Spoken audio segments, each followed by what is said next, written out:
All right, as we go through tonight's opening monologue, I want you to keep some very important questions in your mind. First, think about this. What is worse, a hostile regime that we know is hostile, run by a bad actor, trying to create chaos in our elections as it has many times in the past, or top officials in the Federal Bureau of Investigation rigging an investigation to advance their favored candidate that they should have indicted? Or what about the Democratic Party rigging their own party's primary to favor Hillary Clinton over Bernie Sanders? What's worse? Or is it worse that the Democratic Party bought and paid for Russian lies, of all things, to propagandize you, the American electorate, the American people, to lie outright to you, the American people, about an opposing candidate, rather than win on the important issues that will impact the lives of the American people?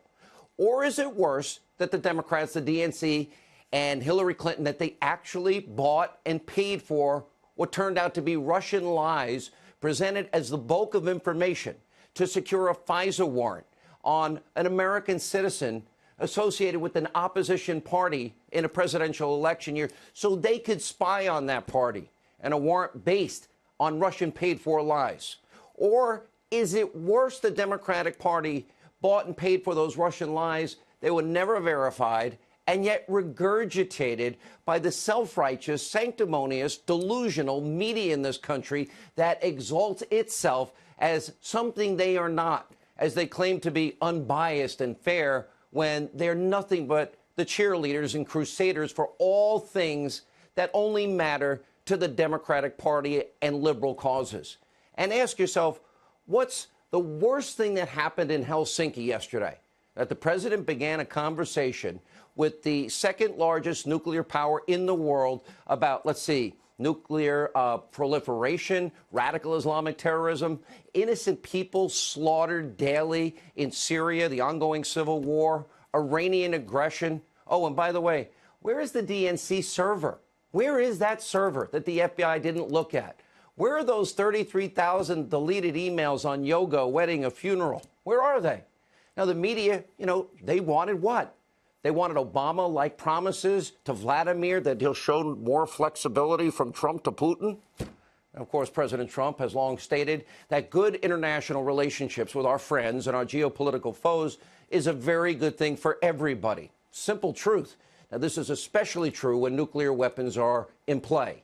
And unfortunately, prior to yesterday's summit, U.S.-Russia relations, they were incredibly strained. And while President Trump tried to ease these tensions and carve out some kind of working diplomatic channel with Vladimir Putin, well, your mainstream media, they were out for blood even before the president arrived. And if you thought the rhetoric and the vitriol coming from America's abusively biased press was bad, well, tonight it has become so much worse. We have Holocaust comparisons, Pearl Harbor references, calls for revolution in this country, and much more. You don't believe me? We have the tape. If the president did that today because he has some reason to serve that other country rather than our own, then a lot that has previously been inexplicable is now explicable. And that's the worst case scenario. It's just as serious to me as the Cuban Missile Crisis in terms of an attack or the 9/11 attack. His performance today will live in infamy as much as the Pearl Harbor attack or Kristallnacht. When do we see almost a shadow government come out and say, we cannot side with the government, whether it's the cabinet or the Senate? I think that's the big question. You stood next to that man and you said it and gave the middle finger to America. That's right. We now have to figure out how to deal with a president of the United States who wittingly or unwittingly has been compromised. What we saw yesterday was collusion, witting or unwitting, in the president's words and attitudes toward Putin. The president looked like a weak, dumpy stooge to a KGB spy. He had a chance to show loyalty to the men and women in uniform of America's military and intel community, and instead he betrayed them. Somebody needs to make it clear to President Trump that his behavior in that press conference was un-American, outrageous, ridiculous, stupid. You had a one-word reaction to what you saw yesterday? Treason. Treason, yeah. All right, 9/11, Pearl Harbor. You know, I'm normally kind of immune to the media's daily dose of feigned moral outrage, but this is sick and it's now pathological, really sick. Now, this is not news. These people are not journalists. These are not news channels. What you just saw is nothing but left-wing propaganda, misinformation. It's just that plain, obvious, and simple. And naturally, you have former communist turned CIA director turned MSNBC conspiracy theorist John Brennan also chiming in with more propaganda of his own. Take a look. I think there's a big question, first of all, in terms of those who are on Mr. Trump's national security team, whether they can continue to serve in good conscience an individual who basically betrayed his nation. What Mr. Trump did yesterday was to betray the women and men of the FBI, the CIA, NSA, and others, and to betray the American public. And that's why I use the term that this is nothing short of treasonous, because it is a betrayal of the nation. He is giving aid and comfort to the enemy, and it needs to stop. And Mr. Trump needs to understand that there are going to be consequences for him, too. Can't wait to get to all of Brennan's nefarious activities, because it's all going to come out. And meanwhile, Brennan's former deep state partner in crime, James Comey, tweeted out, quote, "This was the day an American president stood on foreign soil next to a murderous lying thug and refused to back his own country. Patriots need to stand up and reject the behavior of this president." Jim, we reject your behavior, your abuse of power that rightly got you fired. So there you have it. You have two indignant, anti-Trump former bureaucrats chastising the president, all while they knew about Russia's attempts to meddle in our elections. By the way, it happened on their watch. They did nothing to sound the alarm, all because they thought their chosen candidate, that's right, Jim helped Hillary, remember? They thought she was going to win. We'll have more on that in a moment. But first, let's break down one key issue, and that is Comey, Brennan, and the media.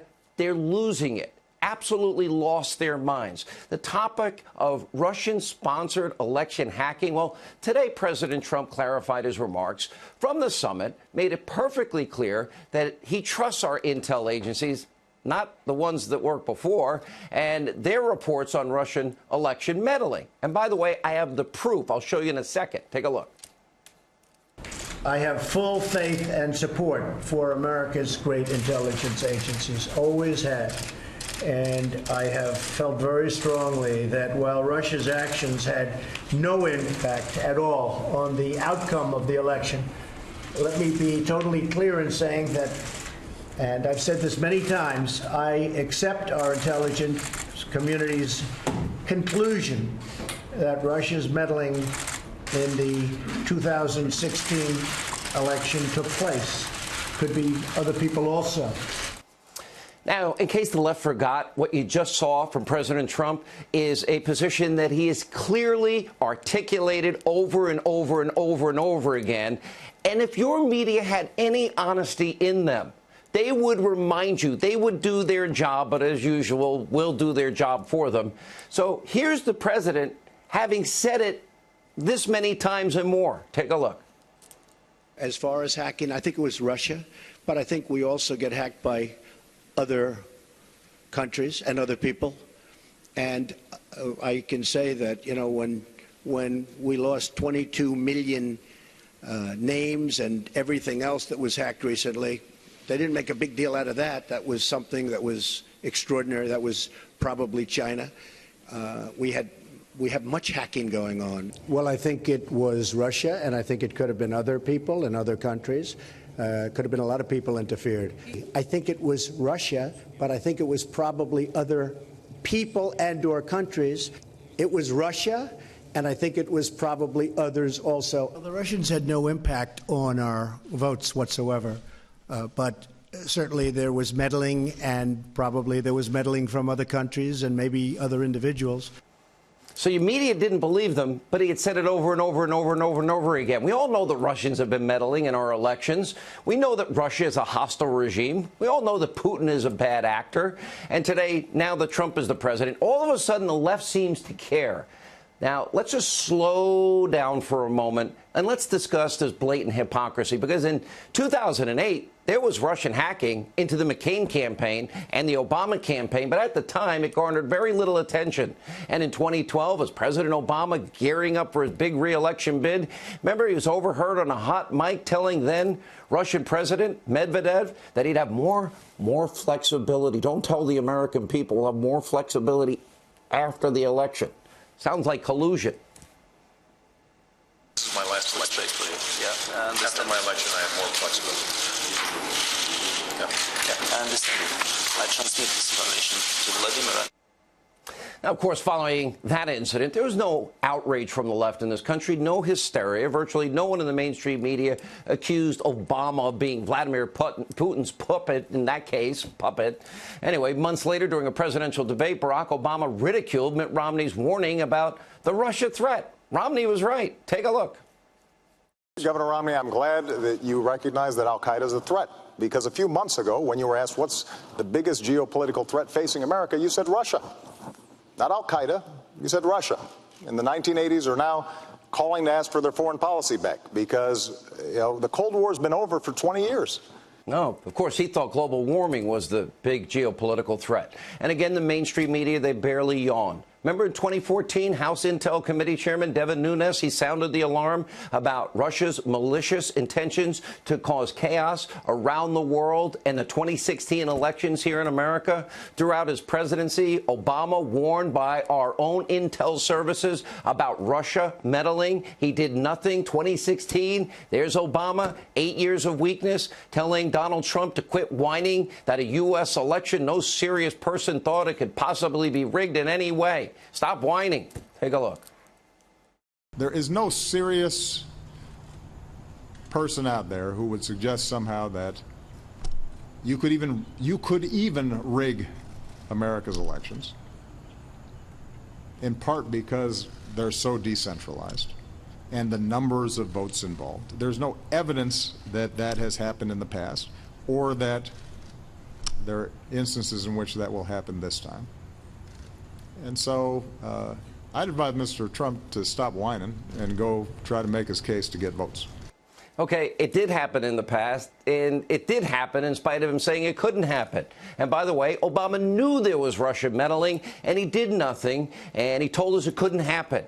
And then he dropped the ball. And the media, they didn't hold him accountable. And following the election in 2016, President Obama even stated publicly that shaming Putin publicly would not be an effective tactic, which now the media thinks was necessary, or you're not a patriot. Take a look. And I should point out, by the way, part of why the Russians have been effective on this is because they don't go around announcing what they're doing. It's not like Putin's going around the world publicly saying, look what we did, wasn't that clever. He denies it. So the idea that somehow public shaming is going to be effective, I think doesn't read the thought process in Russia very well. Of course, she was the anointed one, and the media for 8 years kissed his, well, you know. And where was the media hysteria over that? Why now? Why President Trump? Now, of course, the Obama administration's policy was much worse than its rhetoric. Obama did nothing to counter Vladimir Putin's aggression and his actions in Crimea, Ukraine. Obama did nothing when Russia dropped, literally showed up in Assad and started helping that dictator butcher, hundreds of thousands of Syrian men, women, and children. That happened on Obama's watch. He did nothing as Russia worked with Iran to destabilize the entire Middle East. Instead, Obama signed off on that insane, horrific Iranian nuclear deal, sending cargo planes with $150 billion in cash and other currency to the mullahs in Iran. By the way, while they were chanting death to America, death to Israel, burning our flag, the Israeli flag, funding terrorism around the world, and all of this meddling, all this interference was on Obama, Clapper's, Brennan, and Comey's watch, not Donald Trump's. He's cleaning up their mess. And according to reports, in order to secure the Iranian deal, Obama even looked the other way as the terrorist group Hezbollah funded their terrorist activities through drug trafficking deals in the U.S. And despite all of this, no outrage from the media in this country. In fact, they were cheering for Obama every single step of the way. But now the media is desperate. They didn't think Trump would win the primary. They didn't think he'd win the general election. They thought collusion would get him and Robert Mueller would nail him, but that's not working. So now their conspiracy theories have gone on steroids and human growth hormone. Meanwhile, in this very important time, we all know that there was Russia collusion in the 2016 presidential election. We know about Putin. We know about Russia. Now, by the way, it surrounds Hillary Clinton in the 2016 campaign, not Donald Trump. Hillary paid a foreign spy, funneled money through a law firm, a foreign spy to put together unverified, what turned out to be Russian lies, Russian propaganda about Donald Trump, disseminated that material, now known as the dossier, throughout the federal government, throughout Obama's Justice Department, into the FBI, the U.S. Senate, and even used by the Obama administration to garner FISA warrants on a Trump campaign associate so they could spy on that campaign in the middle of a presidential election. By the way, there's a real story of Russia collusion. That is what the media will not report, the biggest abuse of power corruption scandal in our history. And the press is also refusing to cover the ongoing deep state scandal surrounding, look at this, Lisa Page and Peter Strzok. Now, the bias of high-ranking FBI employees, they're at the very center of the 2016 effort to literally clear their chosen candidate, Hillary Clinton, of all charges, all felonies she committed, all obstruction she's guilty of while investigating a Russia witch hunt to take down Donald Trump. During our interview last night, here's what President Trump had to say about the corrupt lovebirds Strzok and Page. Take a look. You have to find out who did Peter Strzok report to, because it was Comey and it was McCabe, but it was also probably Obama. If you think that Obama didn't know what was going, when you watch, and I said it today with President Putin, when you watch Peter Strzok's performance, the lover of Lisa Page, when you watch that performance, the FBI, I'll tell you, I know so many people in the FBI, these are incredible people, what they're going through watching this guy, a total phony. I mean, how about we'll stop it or something to that effect?